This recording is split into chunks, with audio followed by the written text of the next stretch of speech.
Partai Demokrasi Indonesia atau PDI Perjuangan Kota Pekalongan resmi mengusung pasangan Ahmad Afsan Arslan Junaid dan Salahuddin untuk menjadi bakal calon wali kota dan wali kota. Assalamualaikum warahmatullahi wabarakatuh. Waalaikumsalam warahmatullahi wabarakatuh. Alhamdulillah wa syukurillah wa nikmatillah la haula wa la quwata illa billah. Pemirsa, kita jumpa di acara Dibacain Berita. Silakan Bung Kameramen. Ya, Bung Alfian, alhamdulillah kita berjumpa kembali. Kali ini ada berita yang mengecewakan, Bung Alfian. Jadi dari Republika Online, judulnya Bung Alfian, Wali Kota Pekalongan tolak izin sholat Id Muhammadiyah. Nah, saya bacakan beritanya, Bung Alfian. Respon yang sangat mengecewakan diberikan oleh Haji A. Afsan Arslan selaku Wali Kota Pekalongan mengenai pengajuan dari pengurus Masjid Al-Hikmah yang dikelola dalam naungan Muhammadiyah Kota Pekalongan, yaitu permohonan izin untuk penggunaan lapangan Mataram sebagai tempat pelaksanaan ibadah sholat Idul Fitri 1 Syawal 1444 Hijriah.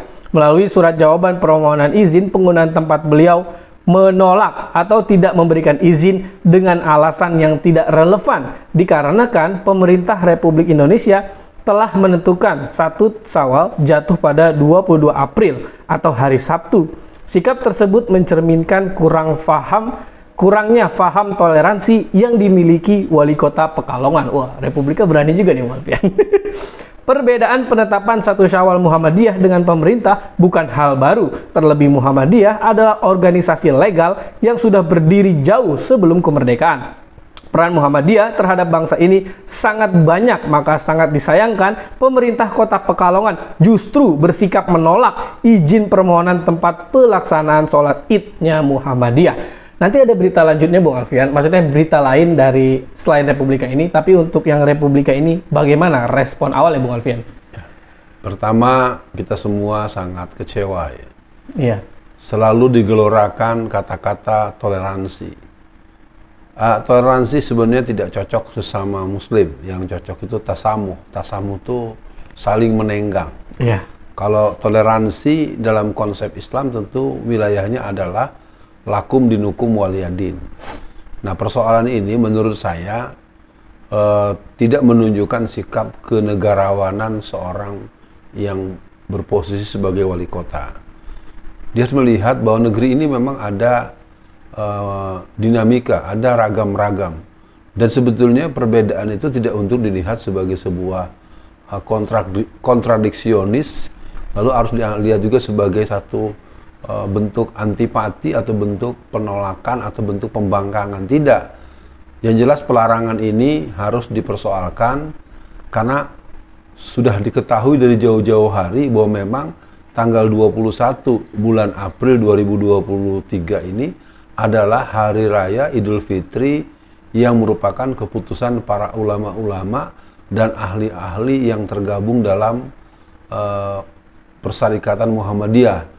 Jadi yang jelas pelarangan ini harus dilihat sebagai sebuah bentuk ketidakadilan, ketidakakomodatifan, dan yang pasti saya menyatakan penolakan dan kekecewaan serta komplain lah sebagai Bapak Wali Kota. Iya.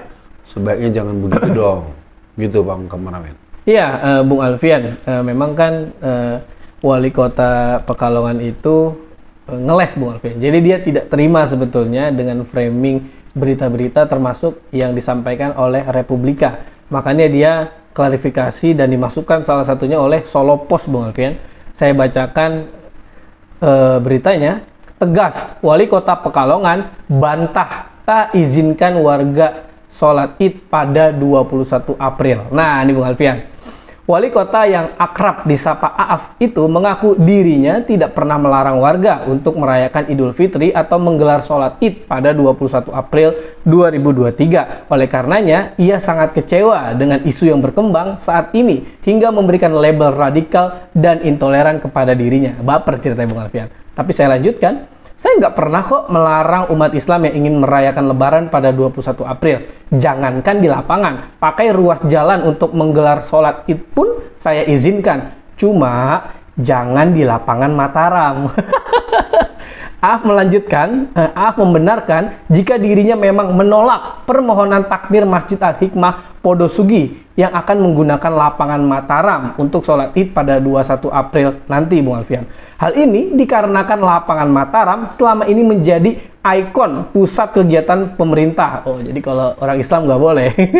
Praktis, dengan digelarnya sholat Id di lapangan Mataram akan memunculkan image atau pendapat masyarakat jika kegiatan itu digelar oleh pemerintah. Dalam hal ini, Pemkot Pekalongan, padahal hingga kini pemerintah belum menetapkan pelaksanaan sholat Idul Fitri 1 Syawal, Bung Alfian. Sabar sedikit, Bung Alfian.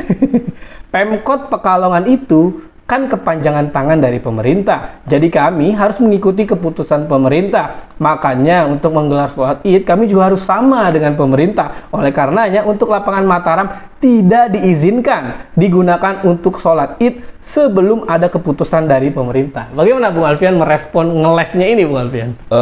Pertama, itu adalah sebuah sikap orang yang tidak punya jiwa kenegarawanan. Ya. Artinya perbedaan seperti ini kan bukan hal baru. Kalau memang dia seperti di Istiqlal saja, ya itu sholat Id ketika berbeda, ya dulu ya, kalau sekarang saya kurang tahu. Malah beberapa kali Lebaran tuh tidak ada sholat Id di Istiqlal, saya nggak bisa komentar jadi bagaimana penjelasannya. Tapi intinya di berbagai tempat yang saya paham, karena saya sudah hampir memasuki tahun ke-40 aktif di berdakwah, di tempat-tempat manapun biasa. Iya. Katakanlah tanggal 21 ada sholat Id, lalu tanggal 22-nya ada sholat Id. Masalahnya apa? Betul. Nggak ada masalah. Jadi pada wali kota Anda menunjukkan kepicikan Anda sebagai seorang yang tidak mengerti bagaimana Anda adalah wali kota Pekalongan, bukan wali kota dari unsur tertentu. Itu harus dipahami juga pada semua pihak, apakah wali kota, bupati, gubernur, termasuk presiden. Anda adalah orang yang mewakili seluruh potensi masyarakat. Apalagi lapangan itu namanya Mataram. Mataram itu Mataram Islam loh kalau dalam sejarah. Artinya hanya perbedaan-perbedaan yang bersifat penetapan tanggal. Kalau diberikan izin tanggal 21 dan juga dilaksanakan tanggal 22 juga, apa masalahnya? Nah, nggak ada masalah. Saya pikir ini justru menunjukkan kejiwabesaran, menunjukkan bahwa Anda adalah bapaknya warga Pekalongan, warga kota Pekalongan. Kalau begini berarti Anda berpihak pada sesuatu, padahal penetapan 21 bulan April 2023 itu tidak ada urusan dengan penentang atau bertentangan dengan pemerintah. Nah, itu kan adalah berbagai cara menghitung, menentukan waktu hari raya dan tanggal-tanggal di bulan-bulan secara tatanan Hijriyah atau Islami. Tidak ada masalah. Saya pikir mending Anda bilang memang kami melarang, udah nggak usah bolak-balik, dan Anda saya nyatakan bukan bagian daripada orang yang punya mental toleran. Anda intoleran, saya nyatakan. Ya, saya katakan Bapak Wali Kota, dengan sikap Anda begitu, Anda intoleran, dan Anda juga tidak satria. Dibilang enggak tapi iya, dibilang iya tapi enggak. Ya, Anda mengatakan bahwa Anda sendiri yang bilang bahwa saya enggak terima. Memang Anda intoleran, clear. Nyatakan bahwa saya enggak suka gitu kan enak gitu. Iya, Bung Alfian, betul yang Bung Alfian sampaikan, bahwa sebetulnya nggak ada masalah Bung Alfian. Kalau misalkan 21 ada sholat, itu nggak apa-apa, silakan warga Muhammadiyah. Tapi nanti pemerintah di tanggal 22 juga ngadain di situ ya. Clear ya Bung Alfian. Sip. Nah, Bung Alfian, mungkin Bung Alfian perlu saya kasih tahu juga. Saya melihat dari Wikipedia Bung Alfian bahwa ternyata Wali Kota Pekalongan adalah partainya dari PDIP.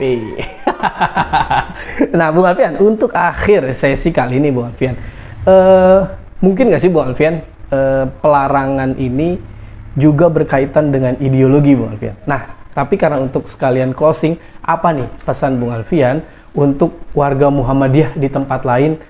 Ya, bagaimanalah mereka supaya kuat ketika menghadapi kondisi-kondisi seperti ini Bung Alfian? Ya, insya Allah pada pemilu yang akan datang, Wali Kota Pekalongan akan jadi Wali Kota itu orang yang punya haluan Muhammadiyah. Amin. Ya.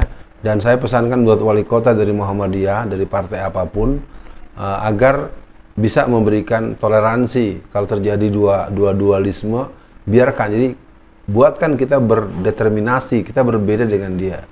Nah, nasihat dari saya buat diri saya dan buat seluruh kaum muslimin, ini adalah satu keadaan yang sebetulnya tidak perlu dirisaukan. Nah, Ini merupakan sebuah bentuk ijtihad dan semuanya berangkat daripada keilmuan.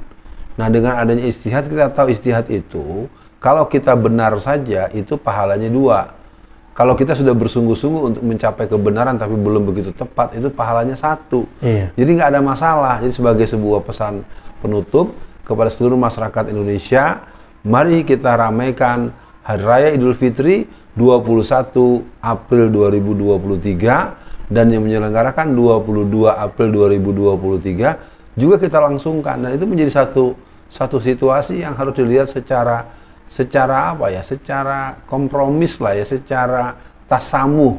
Jadi intinya kita akan menyudahi Ramadan tahun ini, semoga kita semua termasuk orang-orang yang bertakwa dan menjadi hamba-hamba Allah yang siap untuk membela agamanya, siap menjaga keutuhan negara kesatuan Republik Indonesia dan menjadikan Islam mayoritas yang berotoritas. Amin. Assalamualaikum warahmatullahi wabarakatuh. Waalaikumsalam warahmatullahi wabarakatuh.